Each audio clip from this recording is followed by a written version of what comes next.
Rebecca by Daphne du Maurier is a classic thriller novel which was published in 1938. Rebecca is about a young woman in her 20s who accompanies an affluent American woman, Mrs. Van Hopper, on a trip to Monte Carlo. On this trip, she attracts the eye of Maxim de Winter, an extremely wealthy Englishman who was widowed about a year before at the age of 41. It was assumed that his wife had died of suicide. After 2 weeks, the two got married, and De Winter takes the new Mrs. De Winter to his Cornwall mansion, Manderley. The new Mrs. De Winter finds it impossible to adapt to her new surroundings at Manderley due to the shadow of Rebecca De Winter, Maxim's first wife. The largest propagator of this is the housekeeper, Mrs. Danvers, who constantly mentions Rebecca and uses her devotion to Rebecca as ammunition to isolate the new Mrs. De Winter from a new environment. Mrs. Danvers psychologically torments the new Mrs. De Winter to such an extent that she becomes crazy and disconnected from reality. Mrs. Danvers continues to manipulate her and nearly succeeds in encouraging her to commit suicide by jumping out of her window. The jump only thwarted by a nearby shipwreck, leading to an investigation that discovers Rebecca's decomposed body on her drowned sailing boat.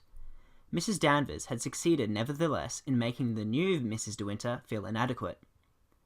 The discovery of the sailing boat led Maxim De Winter to confess to Mrs. De Winter that he in fact was responsible for Rebecca's death.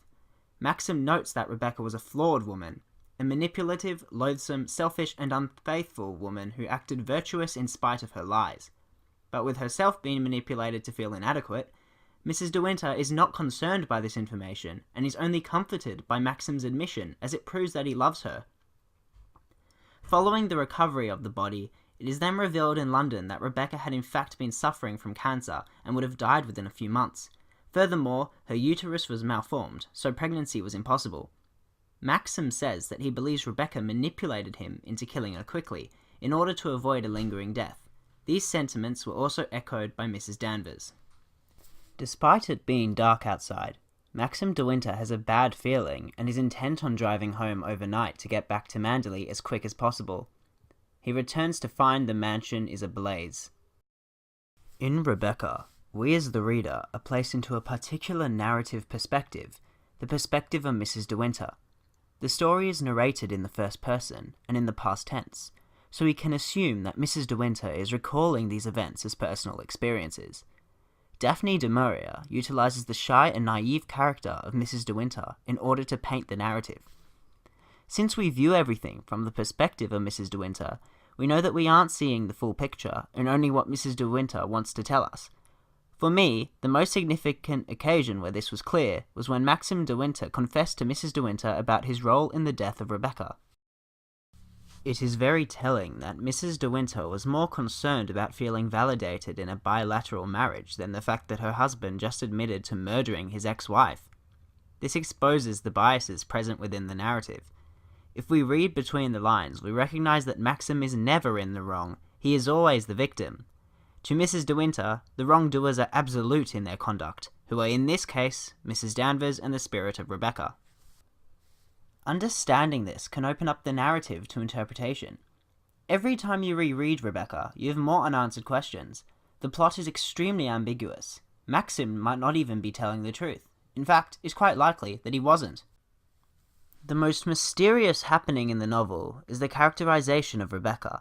If we take into account what I said before about the bias of Mrs. De Winter, we can say that we, as viewers, know virtually nothing about Rebecca, her looks, her life, or her relationships. All information that we have about Rebecca has been put through two machines of inherent bias, the mind of Mrs. De Winter and the mind of Mrs. Danvers. I would in fact argue that Daphne du Maurier intended the novel to give its readers an unfamiliar psychological experience. Our views on each of the main characters are switched around throughout the plot, and at the end we are shown that all our preconceptions were in fact false. The narrative perspective is fully responsible for these changes as we learn new information that hugely sways the narrative to the other side of the dichotomy. This observation refers to Mrs. De Winter's views on her husband, as well as Rebecca. Following the discovery of the body and Maxim De Winter's confession, Mrs. De Winter empathizes with Maxim, who may find himself locked up. Her views are naturally the same views that the reader would take, as the story is written in the first person. We see the reader supporting Maxim, who we feel has been hard done by, Later, we receive information that Rebecca was terminally ill and was in fact not pregnant. As the reader, we begin to have second thoughts on Maxim de Winter's innocence, something that we just assumed a few chapters ago. Now the reader starts to question Maxim de Winter and feel empathy for Rebecca. This cycle is only halted when Manderley is burned down, a symbol of freedom and anguish. To summarize my analysis, the ambiguity of Rebecca can be pinned down to several factors, but mostly the biased nature of the narrative perspective and the underlying Gothic devices that can confuse the reader as they try to relate the story to their own lives.